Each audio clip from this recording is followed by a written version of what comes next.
तो चलिए खबरों में आगे बढ़ते हैं। विधानसभा अध्यक्ष ज्ञानचंद गुप्ता ने जनता टीवी के साथ एक्सक्लूसिव बातचीत की है और इस बातचीत के दौरान मुंबई में पीठासीन अधिकारी सम्मेलन और आगामी बजट सत्र की तैयारियों सहित तमाम अहम मुद्दों पर विस्तार से जानकारी भी दी है। हरियाणा विधानसभा के बजट सत्र की तारीखों का ऐलान हो गया है। हरियाणा कैबिनेट की बैठक हुई थी, उसमें 20 फरवरी से बजट सत्र बुलाए जाने का फैसला हुआ है और इसके साथ ही विधानसभा से जुड़े अन्य तमाम मुद्दों पर बातचीत करने के लिए मेरे साथ हरियाणा विधानसभा के अध्यक्ष ज्ञानचंद गुप्ता मौजूद हैं। स्पीकर साहब, बजट सत्र की तारीख का ऐलान हो गया, लेकिन इससे पहले हम बात करेंगे जो मुंबई में हाल ही में 27 और 28 जनवरी को जो पीठासीन अधिकारियों का सम्मेलन हुआ था, जिससे आप भी जुड़े थे, क्या चर्चा हुई है सर, क्या उसमें बातचीत की गई है? देखिए, देश के सभी पीठासीन अधिकारी जो हमारी नगर जो काउंसिल हैं उनके चेयरमैन और वाइस चेयरमैन, इन सब का सम्मेलन बम्बई में हुआ था और जिसको वर्चुअली आदरणीय प्रधानमंत्री जी ने भी एड्रेस किया था और समापन समारोह में देश के हमारे जो उपराष्ट्रपति हैं जगदीप धनखड़ जी, वो आए थे। अध्यक्षता लोकसभा के अध्यक्ष आदरणीय ओम बिरला जी ने की थी। उस बहुत एक फ्रूटफुल डिस्कशन वहाँ पर हुई। दो मुद्दे विशेष थे। एक तो ये कि जो हमारी विधानसभा की कमेटियां हैं उनकी सार्थकता को और उनकी किस प्रकार से और महत्व उनका बने, इसके ऊपर चर्चा हुई है। दूसरा, विधानसभाओं के अंदर जो एक ये ट्रेंड बढ़ता जा रहा है डिसरप्शन का, अनड्यू डिसरप्शन और जानबूझ करके कोई सीन क्रिएट करने का, इसके ऊपर गंभीरता से चर्चा हुई है और सभी पीठासीन अधिकारियों का ये राय थी कि ये जो डिसरप्शन की बात है, बार बार डिसरप्शन करना, इसके अंदर कोई कानूनी प्रावधान होना चाहिए। वैसे तो लोकसभा ने जो प्रावधान किया है कि एक बार नेम करने से 5 दिन के लिए जो सांसद है वो वहाँ से अपने आप निष्कासित माना जाएगा अगर आपको एक बार नेम कर दिया, और 5 दिन तक वो सत्र अटेंड नहीं कर सकेंगे। और दूसरा, लेकिन एक चिंता का विषय ये कि जो सेशन की अवधि है वो कम होती जा रही है। इसके अंदर बहुत सारे हमारे माननीय पीठासीन अधिकारियों का सुझाव था कि इसके ऊपर सरकारें ध्यान दें, क्योंकि डिसीजन जो होता है सेशन की अवधि कितनी रहेगी वो सरकार का होता है। लेकिन अगर कोई भी बिल या कोई भी प्रस्ताव बिना चर्चा के पास होता है तो वो देश हित में भी नहीं है और जो लोकतांत्रिक व्यवस्था है उसके हित में भी नहीं है। तो इस दृष्टि से, और जो यहाँ तक हमारी विधानसभा की समितियाँ हैं उनको कैसे स्ट्रेंथन किया जाए, तो उसके बारे में भी कई विधानसभाओं के अंदर, जैसा हमने विधानसभा के अंदर प्रोविज़न किया हुआ है कि कोई भी विधानसभा की कमेटी जब बाहर जाती है, जब तक संबंधित जो वहाँ की कमेटी के चेयरमैन या स्पीकर उनसे चर्चा बात नहीं हो जाती, तब तक वो हम अलाउ नहीं करते। और वो वहाँ जाने के बाद क्या कार्रवाई करके आए हैं उसकी विस्तृत रिपोर्ट उनको आते ही देनी पड़ती है। ये हमारे जो कमेटी ऑफिसर है हमने उनको हिदायतें दी हुई हैं। और आजकल हमने जैसे प्रॉक्सी, कई बार अटेंडेंस लग जाती थी, कोई विधायक, माननीय विधायक जो बाहर बाद में भी आते थे वो भी है, लेकिन उस सारी व्यवस्था को हमने यहाँ पर ठीक किया है। बाकी जगहों के ऊपर भी कई लोगों ने इस चीज़ को सराहा भी है कि जो कमेटियां जाती हैं उनकी रिपोर्ट सबमिट होनी चाहिए और डिस्कस होनी चाहिए। तो उस दृष्टि से जो कमेटी की रिकमेंडेशंस हैं वो कार्यपालिका माने, उसको लेकर के भी जो माननीय पीठासीन अधिकारी थे उन्होंने कहा कि कई बार वो इग्नोर करते हैं।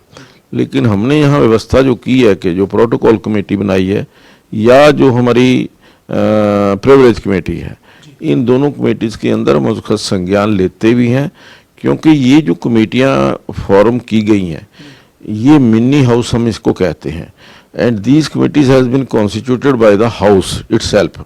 अगर कमेटियों की अवमानना है तो वो हाउस की अवमानना है। ये जो पीठासीन अधिकारियों का सम्मेलन था सर, इसमें हरियाणा ने जो खासतौर पर पिछले 4-4.5 साल में हरियाणा विधानसभा ने आपके अध्यक्ष बनने के बाद जो बड़े बदलाव किए हैं या नई परंपरा की शुरुआत की है, उन परंपराओं के बारे में या जो आपने शुरुआत की उनके बारे में, और साथ ही कोई नए सुझाव आपने भी रखे हैं सर इस सम्मेलन में? हाँ नहीं, बिल्कुल। देखिए, जैसा हमने अपनी 4 साल के अंदर बहुत सारे बदलाव भी किए हैं, ई विधानसभा को हम लेकर के आए हैं। हालांकि हमारे से पहले बहुत सारी विधानसभाएं कोशिश कर रही थी, लेकिन वो अभी भी उसको लागू नहीं कर पाई। हमने बड़ी तीव्रता के साथ इसको लागू किया है।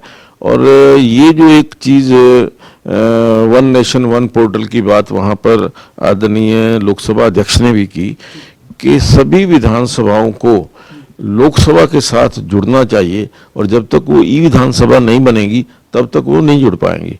तो इसको तुरंत उन्होंने करने का कहा है सभी विधानसभाओं से।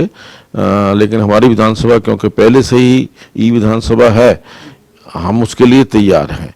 और उसका एक फायदा होने वाला है कि जो भी विधानसभाएं जुड़ेंगी या लोकसभा या राज्यसभा के अंदर आपस के अंदर जुड़ाव होगा, कनेक्टिविटी होगी, तो उससे कोई भी इंफॉर्मेशन किसी भी विधानसभा की हम एक क्लिक से ले सकेंगे, और वो लोकसभा के माध्यम से सारी इन्फॉर्मेशन लोकसभा के पास जाए, लोकसभा से हम वो इन्फॉर्मेशन ले सके। तो इस प्रकार काफ़ी फ्रूटफुल डिस्कशन हुई है। हमने भी सुझाव दिया है कि कमेटियों की इसको कोई कानूनी जामा के मैंडेटरी हो, जो रिकमेंडेशंस इनको कार्यपालिका को जाती हैं, कि वो उन रिकमेंडेशंस के ऊपर माने और उनके ऊपर तुरंत एक्शन करे।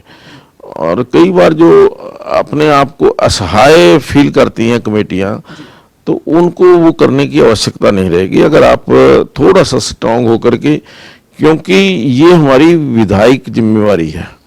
ये जो विधायक चुन के आता है उसकी जिम्मेवारी है कि जो भी लोगों का पैसा है या लोगों के जो काम है वो कार्यपालिका से करवाना, ये विधायिका की जिम्मेवारी है। सही समय पर हो, अच्छे ढंग से हो, किसी प्रकार की गड़बड़ ना हो, ये देखना विधायक ने देखना है, विधायक समितियों ने देखना है। स्पीकर साहब, अभी जो वो हरियाणा का जो बजट सत्र है वो शुरू होगा 20 फरवरी से, कैबिनेट ने मोहर लगा दी है। और ये जो बजट है सर, ये इस सरकार का आखिरी बजट सत्र होगा। हालांकि इससे पहले मॉनसून सत्र तो आ सकता है, लेकिन बजट सत्र आखिरी सत्र होगा। सर, आपकी क्या तैयारी है सर, और कितना तैयार है हरियाणा विधानसभा सचिवालय बजट सत्र के लिए, इस सरकार के एक तरह से आखिरी बजट सत्र के लिए? देखिए, जहाँ तक विधानसभा सचिवालय की बात है, हम पूरी तरह से तैयार हैं। और हर जो अभी तक हमने प्रोसेस शुरू कर दिया है, जो माननीय विधायक हैं उनके प्रश्न आने शुरू हो गए हैं, कुछ रेजोल्यूशंस भी आने शुरू हुए हैं। और जहाँ तक तैयारी की बात है, क्योंकि हर बार हम सुरक्षा की दृष्टि से समीक्षा करते हैं, उसकी बैठक हमने 16 तारीख को हम कॉल कर रहे हैं कि 16 तारीख को उसकी बैठक होगी। लेकिन जो प्रोसेस रहेगा, जब आपने कहा कि 20 फरवरी से ये सेशन शुरू होगा और समाप्त कब होगा, उसके बारे में जो निर्णय है वो बिजनेस एडवाइजरी कमेटी करेगी। बिजनेस एडवाइजरी कमेटी की मीटिंग के अंदर तय होगा कि कितनी देर तक, कौन सी डेट तक ये सत्र चलेगा। लेकिन दो चीज़ें तय हैं कि 20 तारीख को आदरणीय राज्यपाल का अभिभाषण जो होगा वो होगा, और 23 तारीख को आदरणीय मुख्यमंत्री जी जो वित्त मंत्री हैं वो बजट प्रस्तुत करेंगे। उसके पश्चात एक सप्ताह के लिए 24 तारीख से लेकर के 31 तारीख तक ये जो हमारी स्टैंडिंग कमेटीज हैं, 8 स्टैंडिंग कमेटीज, जिसकी हमने पिछले 2 वर्षों से एक शुरुआत की है, एक नई परंपरा डाली है कि बजट प्रस्तुत होने के पश्चात बजट के अंदर क्या सुझाव हैं, क्या उनकी ओपिनियन है, क्या रिकमेंडेशंस हैं, वो कमेटीज रिकमेंडेशन दे सकती हैं। हालांकि ये आदरणीय वित्त मंत्री का प्रोगेटिव है कि वो उन सुझावों को माने या ना माने, लेकिन फिर भी जो सुझाव आते हैं जनता के हित में आते हैं, तो उसमें से बहुत सारे सुझाव मान भी ले जाते हैं। 8 कमेटीज की कॉन्स्टिट्यूशन करनी है, उसके बाद वो 8 कमेटियाँ डिस्कस करके अपनी रिपोर्ट आदरणीय वित्त मंत्री को देंगी, और उसके पश्चात वित्त मंत्री जो हैं जो बजट के ऊपर चर्चा का समापन करेंगे। सर, इस विधानसभा का ये बजट सत्र जो है वो आखिरी बजट सत्र रहेगा। हालांकि बीच में मॉनसून सत्र रह सकता है, लेकिन आपकी अभी तक की जो एक विधानसभा के अध्यक्ष के नाते यात्रा रही है तमाम सदस्यों के साथ, इस बजट सत्र में आपकी सत्ता पक्ष और विपक्ष के विधायकों से क्या अपील रहेगी, क्या आपकी कोशिश रहेगी कि एक जो वो उनको सभी को मौका आपने लगातार दिया है, हर सत्र में देखने को मिला भी है, तो इस बार आपकी क्या अपील रहेगी सर? देखिए, तो मैं तो हमेशा मैंने कहा है कि जो हमारा विधानसभा है, विधानसभा की गरिमा मर्यादा बनाए रखना वो प्रत्येक सदस्य का जिम्मेवारी है।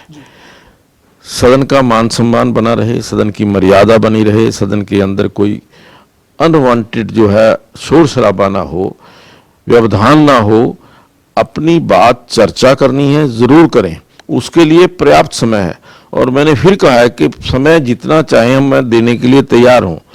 पहले भी हमने जो 4 घंटे की सीटिंग थी उसको 6 घंटे की सीटिंग किया, ताकि ज्यादा से ज्यादा सदस्यों को बोलने का अवसर मिल सके। लेकिन अगर आप कोई बात जो इस सदन की कार्यवाही में व्यवधान डाल करके या हो हल्ला करेंगे तो उससे कोई पर्पस सर्व नहीं होता। आपकी जो अटेंडेंस है या जो प्रेजेंस है वो जरूर मार्क हो जाएगी।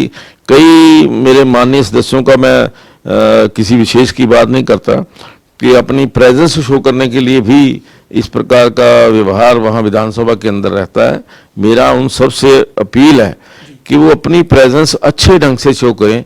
लोग जो अपने आपकी वहां पर विधानसभा की कार्यवाही लाइव होती है, देख रहे होते हैं, उनको ये जाए कि विधानसभा के अंदर जो उनका सम्मानीय विधायक है उस एरिया का, उन्होंने उनकी समस्याओं को अच्छे ढंग से विधानसभा के अंदर रखा है। इस प्रकार का यदि मैसेज जाता है तो वो वहाँ जो माननीय सदस्य हैं उनकी जो इम्पोर्टेंस है या जो उनकी जो छवि है उससे वो सुधरेगी। हमारे साथ हरियाणा विधानसभा के अध्यक्ष और पंचकुला के विधायक ज्ञानचंद गुप्ता थे, जो कह रहे हैं कि पीठासीन अधिकारियों का जो मुंबई में सम्मेलन हुआ है उसमें तमाम तरीके के सुझाव सामने आए हैं। हरियाणा विधानसभा सचिवालय की तरफ से भी जो समितियां हैं उनको और ज्यादा मजबूत करने के लिए उनको कोई कानूनी अधिकार दिए जाने जैसे कई सुझाव दिए गए हैं। इसके साथ ही हरियाणा विधानसभा का जो बजट सत्र 20 फरवरी से शुरू हो रहा है उसको लेकर भी तमाम जानकारी विधानसभा अध्यक्ष ने दी है। इनके साथ ही इनका यह भी कहना है कि इस बार जो बीएसी की बैठक है, बिजनेस एडवाइजरी कमेटी की बैठक है, उसमें सत्र की अंतिम अवधि क्या रहेगी उस पर चर्चा होगी और बीएसी की बैठक 18 फरवरी को बुलाई गई है। वीडियो जर्नलिस्ट विजेंद्र सिंह के साथ पवन सिंह और जनता टीवी, चंडीगढ़।